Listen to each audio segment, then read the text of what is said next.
ರಾಜ್ಯ ಕಾಂಗ್ರೆಸ್ ಸರ್ಕಾರ ಸರ್ಕಾರಿ ಆಸ್ಪತ್ರೆ ಆವರಣದಲ್ಲಿರುವ ಜನೌಷಧಿ ಕೇಂದ್ರಗಳನ್ನು ಮುಚ್ಚಲು ನಿರ್ಧರಿಸಿರುವ ಹಿನ್ನೆಲೆ ವಿರುದ್ಧ ಭಾರತೀಯ ಜನತಾ ಪಾರ್ಟಿ ಹಾನಗಲ್ ಮಂಡಲದಿಂದ ಮೌನ ಪ್ರತಿಭಟನೆಯನ್ನ ಮಾಡಲಾಯಿತು.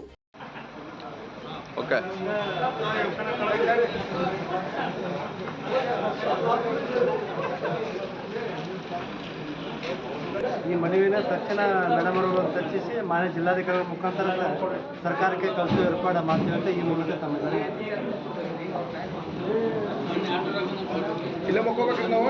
ತಾಲೂಕಿನ ತಹಶೀಲ್ದಾರ್ ಕಚೇರಿ ಆವರಣದಲ್ಲಿ ಜನೌಷಧಿ ಕೇಂದ್ರಗಳನ್ನು ಬಂದ್ ಮಾಡದಂತೆ ಸರ್ಕಾರಕ್ಕೆ ಸೂಚಿಸುವಂತೆ ಮಾನ್ಯ ಘನವಿತ್ತ ರಾಜ್ಯಪಾಲರಿಗೆ ಮಾನ್ಯ ತಹಶೀಲ್ದಾರ್ ಹಾನಗಲ್ ಇವರ ಮೂಲಕ ಮನವಿ ಸಲ್ಲಿಸಲಾಯಿತು. ಘನವಿತ್ತ ರಾಜ್ಯಪಾಲರು ತಕ್ಷಣ ಮಧ್ಯ ಪ್ರವೇಶಿಸಿ ಕೇಂದ್ರ ಸರ್ಕಾರದ ಜನೌಷಧಿ ಕೇಂದ್ರಗಳನ್ನು ಮುಚ್ಚದಂತೆ ರಾಜ್ಯ ಕಾಂಗ್ರೆಸ್ ಸರ್ಕಾರಕ್ಕೆ ಸೂಚನೆಯನ್ನ ನೀಡಬೇಕೆಂದು ತಿಳಿಸಿದರು. ಕೇಂದ್ರ ಸರ್ಕಾರ ಮಹತ್ವಾಕಾಂಕ್ಷೆ ಹಾಗೂ ಬಡವರ ಆರೋಗ್ಯ ಸುಧಾರಣೆಗಾಗಿ ದೇಶಾದ್ಯಂತ ಜಾರಿಗೆ ತಂದಿರುವ ಬಡವರಿಗೆ ಅತ್ಯಂತ ಕಡಿಮೆ ದರದಲ್ಲಿ ಔಷಧಿ ದೊರೆಯಬೇಕು ಎಂಬ ಉದ್ದೇಶದಿಂದ ನರೇಂದ್ರ ಮೋದಿಜಿ ಅವರ ನೇತೃತ್ವದ ಕೇಂದ್ರ ಸರ್ಕಾರ ಭಾರತದಾದ್ಯಂತ ಜನೌಷಧಿ ಕೇಂದ್ರಗಳನ್ನು ಪ್ರಾರಂಭಿಸಿದ್ದು, ಈಗ ಜನೌಷಧಿ ಕೇಂದ್ರಗಳನ್ನು ಕರ್ನಾಟಕ ರಾಜ್ಯ ಸರ್ಕಾರ ಮುಚ್ಚಲು ಹೊರಟಿರುವುದು ಅತ್ಯಂತ ಖೇದಕರ. ಜನೌಷಧಿ ಕೇಂದ್ರಗಳನ್ನು ಮುಚ್ಚುವ ಮೂಲಕ ಆರೋಗ್ಯವನ್ನ ದುಬಾರಿಗೊಳಿಸುವತ್ತ ರಾಜ್ಯ ಸರ್ಕಾರ ಗಮನ ಹರಿಸುತ್ತಿದೆ. ಸರ್ಕಾರ ಸೌಮ್ಯದ ಔಷಧಿ ಕೇಂದ್ರಗಳನ್ನು ಬಿಟ್ಟು ಖಾಸಗಿ ಔಷಧಿ ಕೇಂದ್ರಗಳಿಗೆ ಕುಮ್ಮಕ್ಕು ಕೊಡುತ್ತಿರುವುದು ರಾಜ್ಯ ಆರೋಗ್ಯ ಇಲಾಖೆ ಖಾಸಗಿ ಮೆಡಿಕಲ್ ಮಾಫಿಯಾ ನಡೆಸಲು ಹೊರಟಿದೆ ಎಂದು ಆಕ್ರೋಶ ಹೊರಹಾಕಿದರು.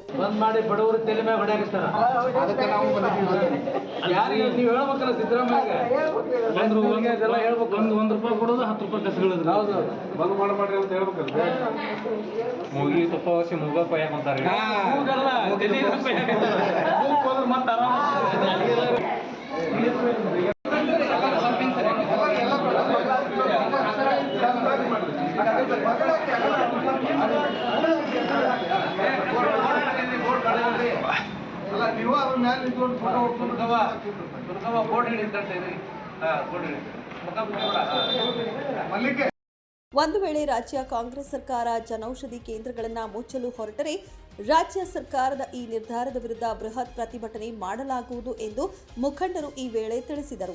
ಈ ಸಂದರ್ಭದಲ್ಲಿ ಮಾಜಿ ಶಾಸಕರಾದ ಶಿವರಾಜ ಸಜ್ಜನ್ನ, ಭಾಜಪ ಹಾನಗಲ್ ಮಂಡಲ ಅಧ್ಯಕ್ಷರಾದ ಮಹೇಶ್ ಕಮಡೊಳ್ಳಿ, ಕಲ್ಯಾಣ್ ಕುಮಾರ್ ಶೆಟ್ಟರ, ರಾಘವೇಂದ್ರ ತಹಶೀಲ್ದಾರ್, ರಾಮು ಯಳ್ಳೂರ್, ಶಿವಲಿಂಗಪ್ಪ ತಲ್ಲೂರ್, ಅಣ್ಣಪ್ಪ ಚಾಕಾಪುರ್, ಬಸವರಾಜ ಹಾದಿಮನಿ, ಭೋಜರಾಜ್ ಕರೂದಿ, ಬಿಎಸ್ ಅಕ್ಕಿವಳ್ಳಿ, ರಾಜಣ್ಣ ಠಾಣದ, ರಾಜುಗೌಳಿ, ಸಂತೋಷ ಕೊರವರ, ಸಚಿನ್ ರಾಮಣ್ಣನವರ, ದುರ್ಗಪ್ಪ ಗೊರನವರ, ವಿಜೇಂದ್ರ ಕನವಳ್ಳಿ, ಮನೋಜ ದೇಸಾಯಿ, ಮಹೇಶ ಹರಿಜನ, ರವಿಪುರದ ಅಮೋಘ ಕುಲಾಲ, ಭಾಸ್ಕರ ಹುಲ್ಮನಿ, ಶ್ರೀಮತಿ ಶೋಭಾ ಉಗ್ರಣ್ಣನವರ, ಶ್ರೀಮತಿ ಮೇಘಾ ವಿರೂಪಣ್ಣನವರ, ಶ್ರೀಮತಿ ಕಾವ್ಯ ಬೆಲ್ಲದ, ಶ್ರೀಮತಿ ಸುನಕವ್ವ ಚಿಕ್ಕಣ್ಣನವರ ಮತ್ತು ಪ್ರಮುಖರು ಉಪಸ್ಥಿತರಿದ್ದರು.